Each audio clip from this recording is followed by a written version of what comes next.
이번 시간 회기식 한번 세워보겠습니다. 회기식 빠르게 세우는 방법 알려드릴게요. 아, 이런 거구나. 아셨죠? 이럴 수가 없어요. 그래서 우리 이쪽으로 와서 먼저 문제 좀 풀어보고 들어가겠습니다. 사실 다음과 같은 자료가 주어져 있다. 최소 제곱법에 의한 회기직선은 자료가 주어지고 회기직선을 구하라 라고 이야기하면 당연히 보기에 회기직선이 소개가 되어 있습니다. 그러면서 여러분들 아시는 것처럼 뭐 1번 무슨 식, 2번 무슨 식 이렇게 있죠. 1번에 보니까 y햇은 4분의 30 x-6이다 이렇게 돼 있는 거예요. 뭐 2번, 3번, 4번도 다 마찬가지겠죠. 그렇다면 저는 어떻게 한다고요? 우선 이 어떤 식이든 늘 지나는 하나의 값이 있다. x바와 y바다. x바 y바는 왼쪽에 있는 값들을 다 더해서 5로 나누고 y를 다 더해서 5로 나누면 바로 계산이 되죠. 계산을 했더니 얘가 4가 나왔고 얘가 24가 나왔다. 계산기 천천히 돌리시면 돼요. 그럴 때 x바를 여기다 넣는 거예요. 여기다가. 그러면 4가 들어갔으니까 30 빼기 6은 24. 어머! 24 여기 있네. 그러면 답 찍고 넘어가는 거예요. 나머지 안 해도 되나요? 아, 이게 되게 위험한데요. 그래도 다른 데도 분명히 y햇은 4분의 30x 뭐 플러스 6 이렇게 해서 이렇게 있을 거예요. 그러면 당연히 체크할 필요 없어요. 단 뭐 y햇은 2분의 15x 마이너스 6 이렇게 될 때도 있어요. 그러면은 여러분들이 이를 집어넣으면은 여기다가 4를 집어넣으면 진짜 사실 이거 약분한 거니까 이렇게 나올 수는 없겠다. 네, 이거 너무 갑자기 놀라셨죠? 그런데 이러한 아이디어로 먼저 체크를 하시고 그 유일하게 이거밖에 안 보이면 그래도 몇 개를 더 해보면 그러면 1번이 답입니다. 이유는요. 어떠한 회기직선이든 유일하게 하나의 점은 반드시 지난다. 그게 뭔데? x의 평균과 y의 평균이다 라는 거예요. 참고로 이 아이디어를 기억을 해야 사실은 이런 문제를 진짜 풉니다. 어떤 제품의 수명은 특정 부품의 수명과 밀접한 관계가 있다고 한다. 제품 수명의 평균과 표준 편차는 각각 13, 4이고 부품은 평균이 12, 3이다. x와 y의 상관계수가 0.6일 때 회기직선의 기울기를 구하라. 아, 이거는 잠시 다시 하고요. 이 문제부터 풀어야 될 것 같습니다.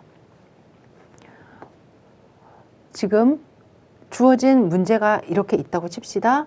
그러면 여기서 추정회기식의 기울기와 절편을 구하면 하고 나왔어요. 보기에 기울기는 뭐고 절편은 뭐다 이런 말이 있을 거라는 거죠. 그럴 때 여러분들 이걸 먼저 구하는 거가 1번이 아니라 보기에 기울기가 1.30이 있어. 이렇게. 그러면 이걸 보고 y는 1.30x 더하기 몰라 우선 이렇게 식을 쓰라는 거죠.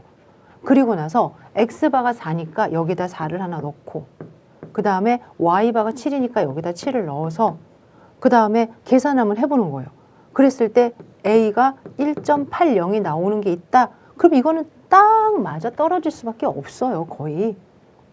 간혹 그 전략을 알고 문제를 내시는 분들도 계십니다. 그러면 이제 그때는 살짝 좀 긴장을 할 필요가 있지만 거의 그렇다라는 게 제 경험이고요. 그러면 그렇다라는 건 알겠고 문제를 좀 풀어봤으면 좋겠습니다 라는 이야기 해주셔야 되겠죠. 예를 들어서 지금처럼 기울기는 얼마니 이런 거예요. 기울기라는 게 뭘까요?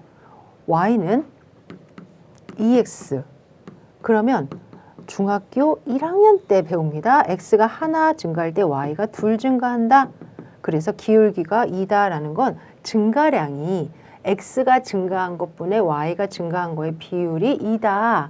그럼 얘가 하나일 때는 2개고 2개일 때는 4개고 등등 비율이 이거든요.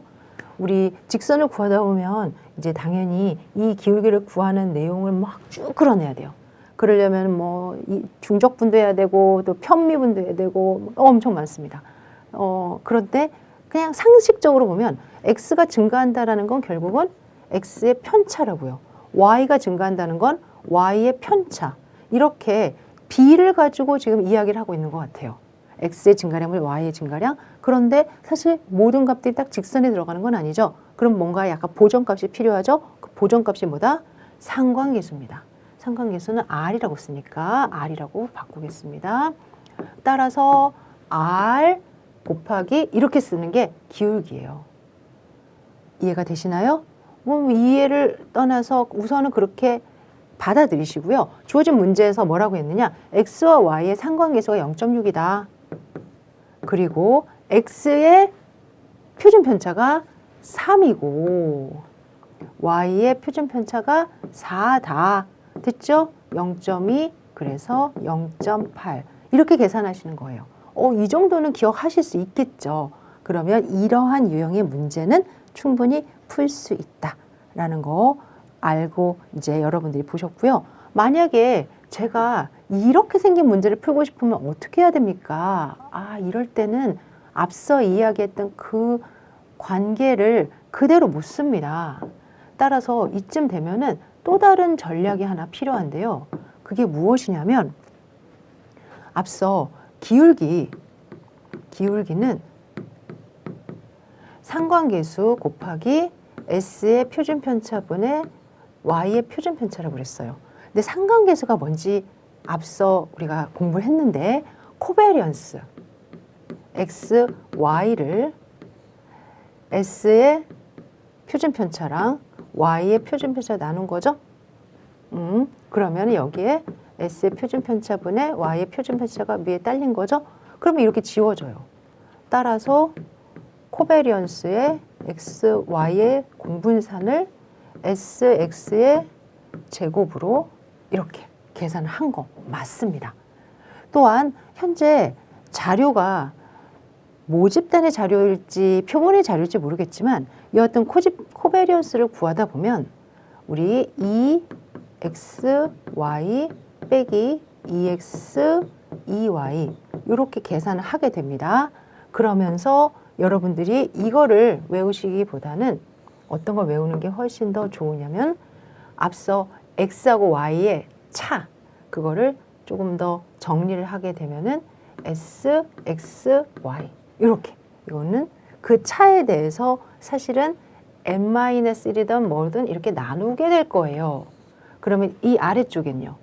분산이니까 s, x의 두 개의 차의 제곱이에요. 그거를 n-를 나누게 될 거예요. 이렇게만 지워지면 최종적으로는 뭐만 남았다? 바로 SXY가 SXX 이렇게만 남았다. 근데 이거 뭐예요? 요거요. X 빼기 X 바, Y 빼기 Y 바 이렇게 두 개 곱한 거예요. 아래 얘는 뭐예요? X 빼기 X 바, X 빼기 X 바 이렇게 한 거예요. 이거요? 이거 뭔데 왜 이렇게 생소하지? 아니지. X-X 바의 제곱이거든요. 원래 이 제곱을 시그마 이 제곱을 우리가 다 더한 거에다가 n-1로 나누거나 n으로 나눠서 분산을 구하잖아요. 그러니까 이 기호는 분산을 구하는 단계 중에 여기까지를 부르는 명칭이다. 이렇게 생각하시면 돼요. 그래서요. 이제 이거를 기억하셔서 여러분들이 평균으로부터 x를 빼고 평균으로부터 y를 빼고 그러면 앞서 이 문제의 평균이 얼마였죠? 4였죠? 그럼 여기서 4를 빼고 얘도 4를 빼고 4를 빼고 4를 빼고 그 다음에 여기서는요 24였거든요 24를 빼고 이렇게 24를 빼고 이 정도 그리고 나서 이 둘의 값을 곱해준 다음에 다 더해주면 S, X, Y를 구한 것이고 그 다음에 이 값들을 하나의 계산으로 해서 제곱 더해주면 이 값을 구한 거예요. 그러면은 4분의 30이 나와요. 진짜로요. 이거 너무하다. 네, 그러니까 대부분 계산이 너무 복잡하면 처음에 제가 했던 거 평균만 넣어서 확인하는 게 원래는 전략적으로 좋습니다. 만약에 이런 문제가 나오면 괜찮아요. 딱 보자마자 어떤 느낌이 들죠? 잠깐만, 이거 뭐야?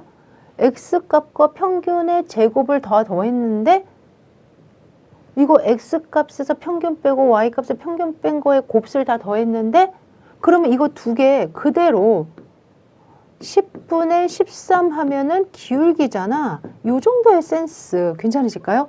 따라서 y는 1.3 x 더하기 뭐 몰라. 그러면 여기에 4 대입하고 여기에 7 대입하면 a가 나오겠죠? 그럼으로써 절편이 1.80. 뭐 반대로 계산하던 첫 번째로 계산하던 지금의 이러한 관계 안에서 기울기는 SXY 그 다음에 SXX다. 이런 기호에 대해서도 뭐 어딘가 이렇게 소개가 되어 있으니까 놓치지 않으셔야 될 것 같습니다. 이렇게 해서 여러분들과 같이 회기식에 대해서 기울기도 구해보고 Y절편도 직접 구해보았습니다.